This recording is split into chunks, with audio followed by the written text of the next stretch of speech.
Pour cette première vidéo du cours d'histoire de la musique première année, je me suis dit qu'il était probablement utile de reprendre le chapitre sur la dernière phase du baroque depuis le début. Bien que nous l'ayons déjà vu en cours, ça ne fera pas de mal de revoir les quelques généralités que j'avais introduites en cours pour l'ensemble du XVIIIe siècle et en particulier pour la dernière phase du baroque.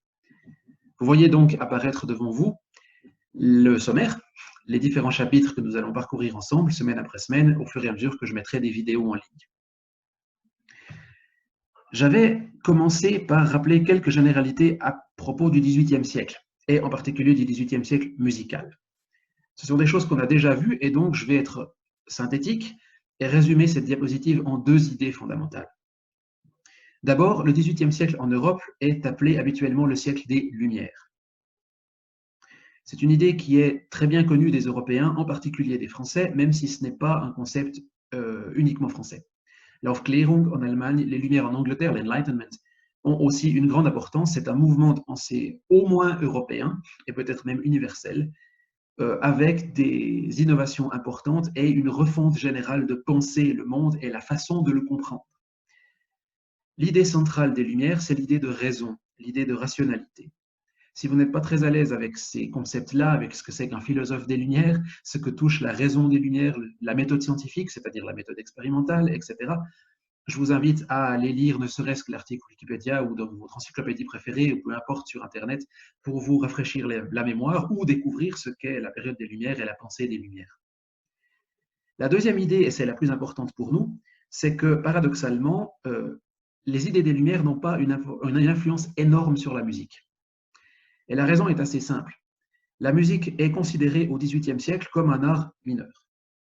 Alors que la littérature, le théâtre, par exemple, et la poésie sont considérés comme des beaux-arts et de mieux en mieux considérés par les philosophes des Lumières qui se servent de ces arts, qui sont pour la plupart des artistes, des écrivains, des dramaturges, etc. La musique reste plutôt le parent pauvre.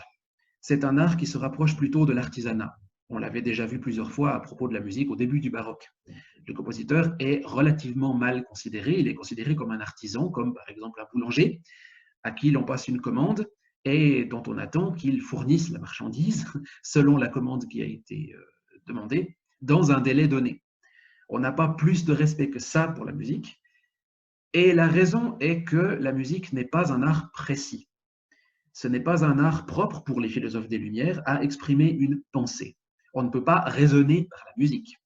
On ne peut pas exprimer quelque chose de sémantique, quelque chose qui a un sens précis, du genre « il y a un globe là derrière sur ma bibliothèque », je ne peux pas l'exprimer au moyen de musique.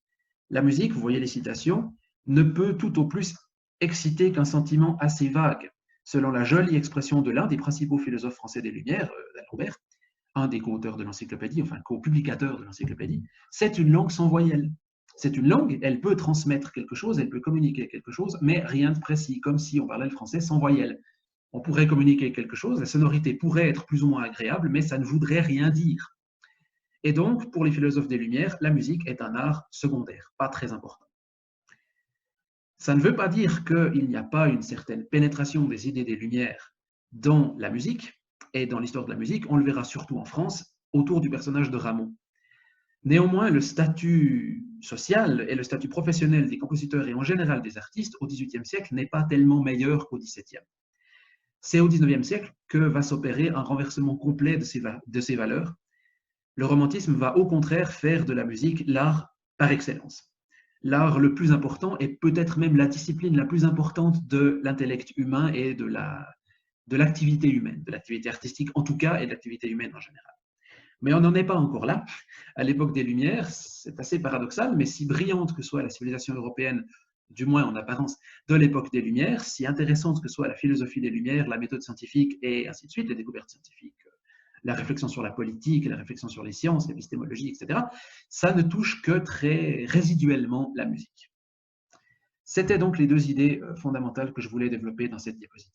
Et puis ici, vous avez quelques généralités. On a beaucoup de chance parce que aux alentours de 1700 et jusqu'en 1750, c'est une génération dorée, la génération des compositeurs nés autour de 1680, qui se retrouve sur le devant de la scène. Et vous en voyez ici une série, Vivaldi, Bach, Handel, Telemann, Rameau, Zelenka, Scarlatti. Et il y en a encore quelques autres. c'est une génération qui a donné un nombre incroyable de compositeurs de grand talent, voire de génie, et même les compositeurs un peu moindres, disons de moindre niveau, pour prendre quelques contemporains de Bach comme Graupner ou Heinichen ou Kuhnau, qui est un peu plus ancien, etc. Bref, Mattheson, tous ces compositeurs-là sont tous de très grande qualité et ont tous de l'intérêt. Comment cela se fait-il? Probablement, c'est l'époque où le système tonal, amené à la musique, entre autres par Corelli et par tous les compositeurs de la fin du XVIIe siècle, a fini par être accepté et entré dans les mœurs. Tout le monde comprend maintenant le système tonal, tout le monde le pratique, tout le monde écrit de la musique tonale, et on se rend compte des possibilités incroyables, des possibilités infinies qu'offre ce nouveau système. C'est donc dans ce sens qu'on peut parler d'une période de transition. Ces compositeurs comme Bach, comme Handel, comme Telemann, comme Rameau, comme Vivaldi, ont tous été formés à l'ancienne. Ils ont tous appris le contrepoint. Et l'un des plus importants traités de contrepoint de toute l'histoire de la musique a été publié, je crois, en 1722, quelque chose comme ça, par Johann Joseph Fuchs. Vous le travaillez peut-être en cours de contrepoint. C'est en plein pendant cette période que Fuchs théorise le contrepoint en prenant toujours Palestrina et la musique de la Renaissance comme modèle. Même Haydn a travaillé, et sans doute l'a-t-il même enseigné à Beethoven, même Haydn a travaillé le contrepoint avec cette méthode de Fuchs. Il a travaillé le contrepoint et on est encore formé, c'est ce que je veux montrer, à cette époque-là, selon les vieux principes, selon les vieux modèles. Cependant, les compositeurs baignent dans une atmosphère de musique tonale et donc ils adaptent les vieux systèmes au nouveau monde harmonique du système tonal, de la musique harmonique tonale. Et ça donne une période de synthèse. Bach en est un représentant évidemment fascinant, puisque lui, il connaît très très bien le système contrapuntique des anciens, il le pousse même à un niveau peut-être inégalé jusqu'ici, et en même temps, il écrit de la musique tonale. C'est ce qui fait sa spécificité par rapport à ses ancêtres. D'autres compositeurs, comme Vivaldi, vont essayer d'imposer de nouveaux modèles, notamment formels, avec le genre du concerto, pour Vivaldi en particulier. D'autres, comme Handel et Telemann, auront un style propre qui, disons, ira plus en direction de l'avenir, et jettera les bases jusqu'à un certain point du style classique, voire pour Handel du style romantique. Savez-vous que c'était le compositeur favori de Beethoven, Handel? J'y reviendrai. Donc, ça c'était pour les généralités concernant cette période-là.